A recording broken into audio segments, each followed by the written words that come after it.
A ver, cuando uno piensa en Kurt Cobain, la historia ya parece como tallada en piedra, ¿no? Pero esa historia casi siempre se centra en su muerte. Esta, en cambio, se va a enfocar en su método.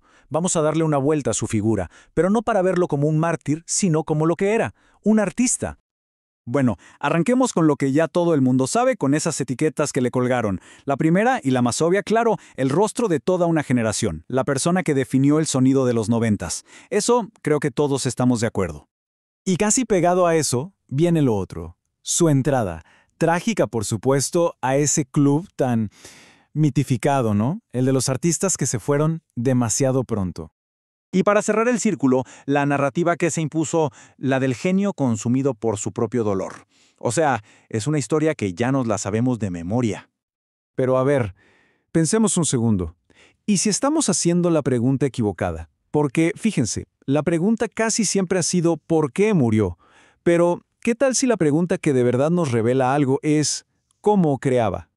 Es que la mayoría de los documentales, de las historias, se van por la biografía, el trauma familiar, el sensacionalismo. Y está bien, pero en ese camino se pierde algo fundamental, la arquitectura de su arte.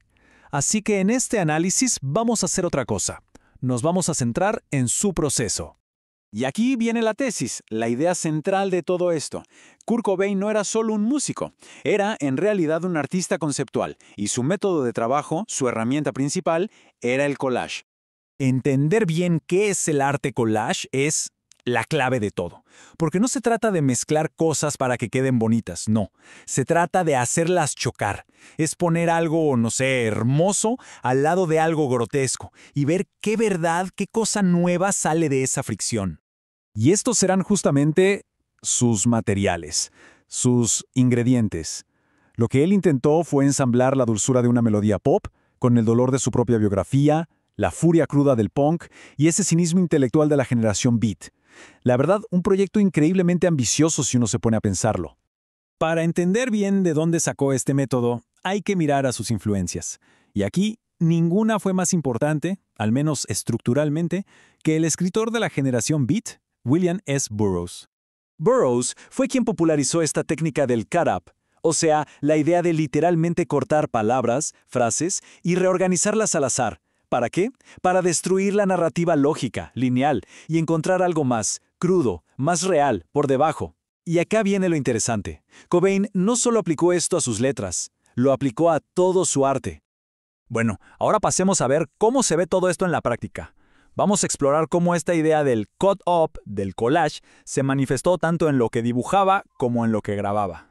Su arte visual es como un mapa de su mente, de verdad, y esta evolución lo ilustra perfecto. Fíjense, pasó de copiar la inocencia de los dibujos animados de su infancia a desfigurarlos por completo, a revelar algo perturbador que estaba escondido.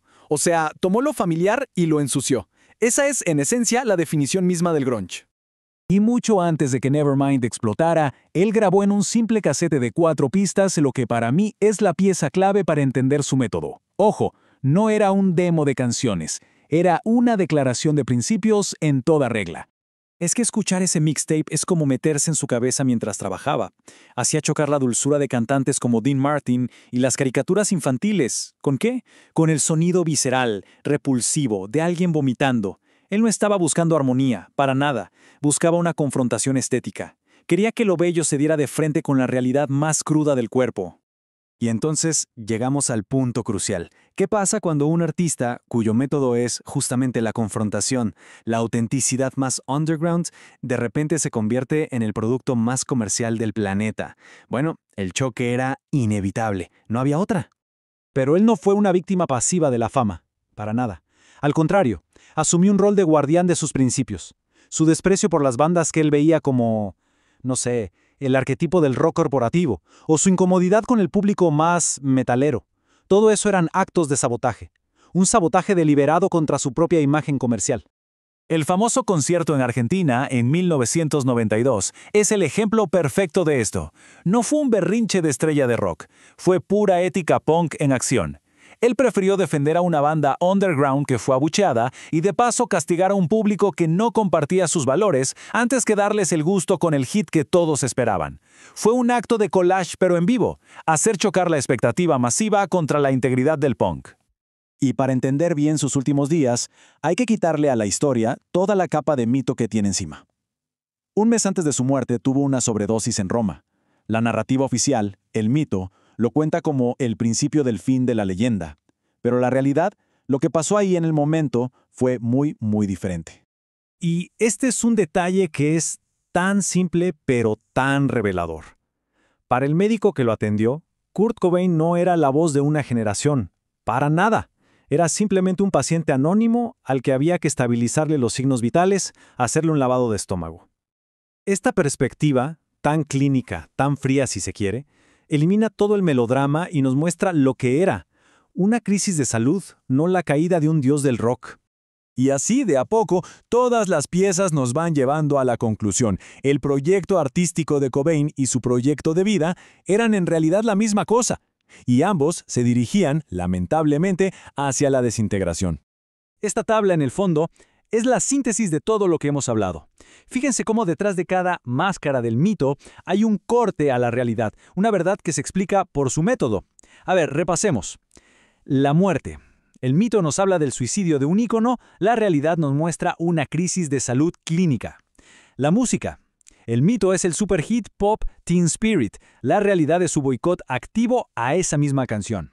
Su estética. El mito la convirtió en moda de pasarela, la realidad es que él usaba ropa de trabajo como un gesto anticonsumista. Y por último, su proceso artístico. El mito dice que todo salía del trauma, así nomás. La realidad es que usaba una técnica metódica, muy intelectual, que era el cut-up. Y es que al final este fue el conflicto que no pudo resolver. Su propio método artístico, el de chocar opuestos, se le convirtió en su realidad de vida. Pero, claro, a diferencia de una canción o una pintura, en la vida real no pudo controlar las piezas. La persona pública y la persona privada, el ícono de masas y el artista punk, esos dos elementos chocaron con tanta fuerza que terminaron por desintegrarse. Y la historia de Cobain, al final, nos deja con una pregunta que va mucho más allá de él. Nos obliga a pensar, ¿no?, cuántos artistas están atrapados dentro de los mitos que nosotros mismos creamos para ellos. Nos hace cuestionar cómo la cultura de masas consume la autenticidad y cómo las historias que contamos sobre los artistas a veces terminan por devorarlos.